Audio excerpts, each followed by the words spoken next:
నమో వెంకటేశాయ. అందరికీ నమస్కారం. Welcome to Meena Tirumala updates.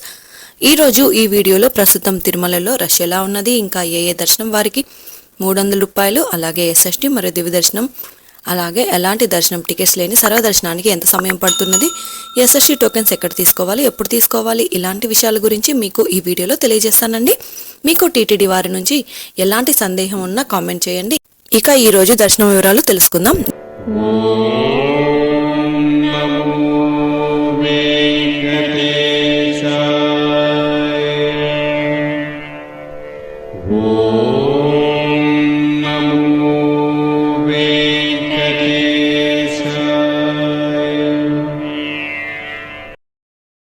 నిన్నటి రోజున మంగళవారం రోజున శ్రీవారిని 65,146 మంది శ్రీవారి భక్తులు స్వామివారిని దర్శనం చేసుకున్నారు. 25,306 మంది శ్రీవారి భక్తులు స్వామివారికి తన్నీలాలు సమర్పించారు. 3,02,00,000 రూపాయలు భక్తులు స్వామివారికి సమర్పించిన హుండీ కానుకలు. దాదాపుగా నిన్నటి రోజు శ్రీవారి సర్వదర్శనానికి టోకెన్ లేని భక్తులకు 6 నుంచి 8 గంటల సమయంలో దర్శనమైనదండి. ఎస్ఎస్టీ మరియు దేవ దర్శనం టోకెన్స్ ఉన్న భక్తులకైతే 3 నుంచి 5 గంటలలో దర్శనమైనది. అలాగే 300 రూపాయల దర్శనం టికెట్స్ ఉన్న వారికైతే 1 గంట నుంచి 2 గంటలలో దర్శనమైనది. ఇక ఈరోజు తిరుమలలో భక్తుల రద్దీ సాధారణంగా ఉన్నారండి. ఈరోజు ఉదయం 5 గంటలకు వైకుంఠంలోని 4 కంపార్ట్మెంట్స్లలో మాత్రమే ఎలాంటి దర్శనం మరియు టికెట్స్ లేని టోకెన్స్ లేని భక్తులు సర్వదర్శనం కోసం అయితే వేచి ఉన్నారు. వైకుంఠంలోని 4 కంపార్ట్మెంట్లలో వేచి ఉన్న భక్తులకు సుమారుగా 5 గంటలలో దర్శనం అయ్యే అవకాశం అయితే ఉందండి. ఇక ఈరోజు శ్రీవారి సర్వదర్శనానికి అంటే ఎలాంటి దర్శనం టికెట్స్ లేని భక్తులు క్యూ లైన్లో ఎంటర్ అయ్యే వారికి సుమారుగా 5 నుంచి 8 గంటల సమయంలో దర్శనం అయ్యే అవకాశం అయితే ఉంది అండి. ఎస్ఎస్టీ మరియు దివ్య దర్శనం టోకెన్స్ ఉన్న భక్తులకు సుమారుగా 3 నుంచి 5 గంటల సమయంలో దర్శనం అవ్వచ్చు. ఇక ఈరోజు 300 రూపాయల స్పెషల్ ఎంట్రీ దర్శనం వారికి, అలాగే 500 రూపాయల విర్చువల్ సేవా దర్శనం టికెట్స్ ఉన్న వారికి 1 గంట నుంచి 2 గంటల సమయంలో దర్శనం అయ్యే అవకాశం అయితే ఉందండి. తిరుమల స్వామివారి దర్శనానికి వచ్చే భక్తులను బట్టి దర్శన సమయంలో మార్పులు ఉంటాయి కాబట్టి శ్రీవారి భక్తులు ఈ విషయాన్ని గమనించగలరు. రష్ ఎక్కువగా ఉంటే దర్శనం కూడా ఆలస్యం అవ్వచ్చు, రష్ తక్కువగా ఉంటే దర్శనం త్వరగా అయ్యే అవకాశం అయితే ఉంటుంది. ఇక ఈరోజు బుధవారం సర్వదర్శనానికి సంబంధించిన ఎస్ఎస్టీ టోకెన్స్ ఇచ్చారు.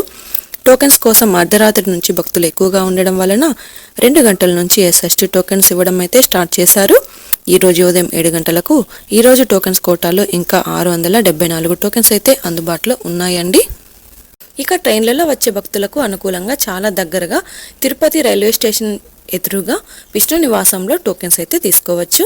ఇక బస్సులలో వచ్చే వారికి తిరుపతి మెయిన్ బస్టాండ్ దగ్గర ఉన్న శ్రీనివాసం కాంప్లెక్స్లలో టోకెన్స్ ఇస్తారు. అలాగే అలిపిరి దగ్గరగా ఉన్న భూదేవి కాంప్లెక్స్ పై 3 ప్రాంతాలలో ఉన్న టోకెన్స్లలో ఫ్రీగా ఇచ్చే ఎస్ఎస్టీ టోకెన్ తీసుకొని నేరుగా తిరుమలలోని ఏటీజీహెచ్ సర్కిల్ వద్ద ఉన్న క్యూ లైన్ నుంచి ఎంటర్ అవ్వాల్సి ఉంటుంది. ఇక ఎస్ఎస్టీ మరియు దివ్య దర్శనం టోకెన్ తీసుకున్న భక్తులు మీరు తీసుకున్న టోకెన్స్లోని టైంకు 1 గంట ముందు మాత్రమే క్యూ లైన్లోనికి అనుమతిస్తారు. కాబట్టి మీకు ఇచ్చిన టైంకు 1 గంట ముందు మాత్రమే ఏటీజీహెచ్ సర్కిల్ వద్ద ఉన్న క్యూ లైన్లోనికి అనుమతిస్తారండి. అలాగే 300 రూపాయల దర్శనం టికెట్స్ ఉన్నవారు మీరు బుక్ చేసుకున్న టికెట్స్లోని టైంకు 1 గంట ముందు మాత్రమే దర్శనానికి అలో చేస్తారు. ఈరోజు శ్రీవారి సర్వదర్శనానికి అంటే ఎలాంటి దర్శనం టికెట్స్ లేని వారు దర్శనానికి వెళ్ళాలి అంటే కృష్ణతేజ సర్కిల్ నుంచి ఎంటర్ అవ్వాల్సి ఉంటుంది. రష్ ఎక్కువగా ఉంటే శిలాతోరణం, ఇంకా ఎక్కువగా ఉంటే పాప వినాశనం సర్కిల్ నుంచి ఎంటర్ అవ్వాల్సి ఉంటుందండి. అలాగే ఎస్ఎస్టీ టోకెన్స్ మరియు దివ్య దర్శనం టోకెన్స్ ఉన్న భక్తులు మాత్రం ఏటీజీహెచ్ సర్కిల్ వద్ద ఉన్న క్యూ లైన్ నుంచి ఎంటర్ అవ్వాల్సి ఉంటుంది. ఇంకా 300 రూపాయల ప్రత్యేక ప్రవేశ దర్శనం టికెట్స్ ఉన్న భక్తులు, అలాగే 500 రూపాయల విర్చువల్ సేవా దర్శనం వారు మాత్రం ఏటీసీ సర్కిల్ దగ్గరగా ఉన్న వైకుంఠం 1 ముందు ఉన్న క్యూ లైన్ నుంచి ఎంటర్ అయ్యి స్వామివారిని దర్శనం చేసుకోవచ్చండి. ఇక అలిపిరి మెట్ల మార్గంలో నడిచి వెళ్ళాలి అనుకునేవారు ఉదయం 4 గంటల నుంచి రాత్రి 9 గంటల వరకు నడిచి వెళ్ళొచ్చు. అలిపిరి దారిలో వెళ్లే వారికి దివ్య దర్శనం టోకెన్స్ ఇవ్వడం లేదు కాబట్టి మీరు తిరుపతిలో ఇచ్చే ఎస్ఎస్టీ టోకెన్స్ తీసుకొని అలిపిరి దారిలో నడిచి వెళ్ళాలి. శ్రీవారి మెట్టు దారిలో నడిచి వెళ్ళాలి అనుకునేవారు ఉదయం 6 గంటల నుంచి సాయంత్రం 5 గంటల 30 నిమిషాల వరకు నడిచి వెళ్ళొచ్చు.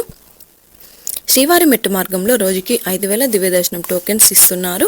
ఈ టోకెన్స్ ఉదయం 6 నుంచి ఇస్తారు. టోకెన్స్ అయిన తర్వాత వచ్చే భక్తులకు ఎలాంటి దర్శనం టికెట్స్ లేని సర్వదర్శనానికి వెళ్ళాలి. నడిచి వెళ్లే మార్గంలో దివ్య దర్శనం టోకెన్స్ అయిపోయిన తర్వాత నడిచి వెళ్లే శ్రీవారి భక్తులు సర్వదర్శనానికి వెళ్లాల్సి ఉంటుంది. ఎలాంటి టోకెన్స్ మరియు టికెట్స్ లేకుండా కూడా సర్వదర్శనానికి వెళ్ళొచ్చండి. ఈ వీడియోలోని ఇన్ఫర్మేషన్ మీకు ఉపయోగపడుతుంది అనుకుంటే తప్పకుండా వీడియోని లైక్ చేయండి. అలాగే తప్పకుండా మన ఛానల్ని సబ్స్క్రైబ్ అయితే చేసుకోండి. పక్కన ఉన్న బెల్ ఐకాన్ని ప్రెస్ చేసి ఆల్ని సెలెక్ట్ చేసుకోండి. ఇలా చేసుకోవడం వలన తిరుమల తిరుపతి దేవస్థానం వారి ఇన్ఫర్మేషన్ తెలుసుకునే అవకాశం అయితే ఉంటుందండి. ఇది అండి ఈరోజు తిరుమల తిరుపతి దేవస్థానం దర్శనం మరియు లేటెస్ట్ అప్డేట్స్. మీకు ఇంకా తిరుమల తిరుపతి దేవస్థానం గురించి ఎలాంటి సమాచారమైనా తెలుసుకోవాలి అనుకుంటే కామెంట్ బాక్స్లో కామెంట్ చేయండి. ఇంకా టెలిగ్రామ్ గ్రూప్లో కూడా జాయిన్ అయ్యి మెసేజ్ చేయండి. టెలిగ్రామ్ గ్రూప్ లింక్ను కింద వీడియో డిస్క్రిప్షన్లో ఇచ్చాను. ఆ లింక్ ద్వారా టెలిగ్రామ్ గ్రూప్లో జాయిన్ అయ్యవచ్చు. మరొక వీడియోలో తిరుమల తిరుపతి దేవస్థానం సమాచారంతో మళ్ళీ కలుసుకుందాం. ఓం నమో వెంకటేశాయ.